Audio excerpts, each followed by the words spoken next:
அன்னையின் வணக்கம் மாதம் மே 21. வெட்டுக்கிளிகளின் அன்னை, கோல்ட் ஸ்பிரிங், மினசோட்டா. முதலில் இவ்வாலயம் கட்டப்பட்ட போது, அது மரியாவின் சகாயம் என்ற பெயரில் அழைக்கப்பட்டது. இப்போது, இது அதிகாரப்பூர்வமாக விண்ணேற்பு அன்னைக்கு நேர்ந்தளிக்கப்பட்ட ஆலயமாக இருக்கிறது. ஆனாலும் இன்னும் அது தனது பழைய புனைப்பெயரான வெட்டுக்கிளிகளின் அன்னை ஆலயம் என்பதனை தக்க வைத்துக் கொண்டுள்ளது. மரியா இங்கு வெட்டுக்கிளிகளின் அன்னை என்று வணங்கப்படுகிறார். மினசோட்டா என்ற பகுதியில் வெட்டுக்கிளிகளால் ஏற்பட்ட பயங்கரமான பிளேக் ஜூன் 1873 நடுப்பகுதியில் தொடங்கியது.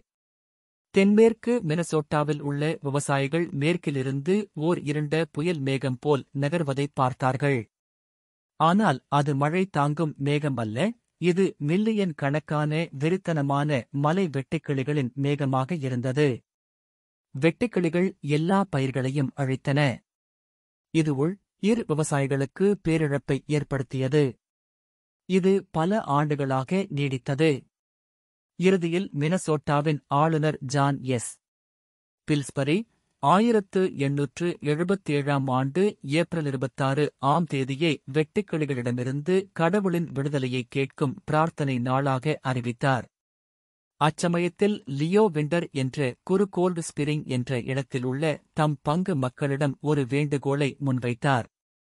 அதன்படி அவர்கள் கன்னி மரியாவுக்கு ஒரு நேர்ச்சை சிற்றாலயம் எழுப்புவதாகவும், அங்கு மரியாவின் வணக்க நாளான சனிக்கிழமைகளில் திருப்பலியை நிறைவேற்றி, வெட்டுக்கிளிகளின் தொல்லை நீங்க அன்னையின் பரிந்துரையை நாடி, அவளிடம் அடைக்கலம் புகவும் அவர் தன் மக்களை கேட்டுக்கொண்டார். ஜூலை 16, 1877 அன்று மக்கள் இதற்கு ஒப்புக்கொண்டனர். ஆகஸ்ட் 15, 1877 அன்று இச்சிற்றாலயம் புனிதப்படுத்தப்பட்டது. செப்டம்பர் 8 வெட்டுக்கிளிகளின் தொந்தரவு அப்பகுதியில் முழுவதும் இல்லாமல் போய்விட்டது.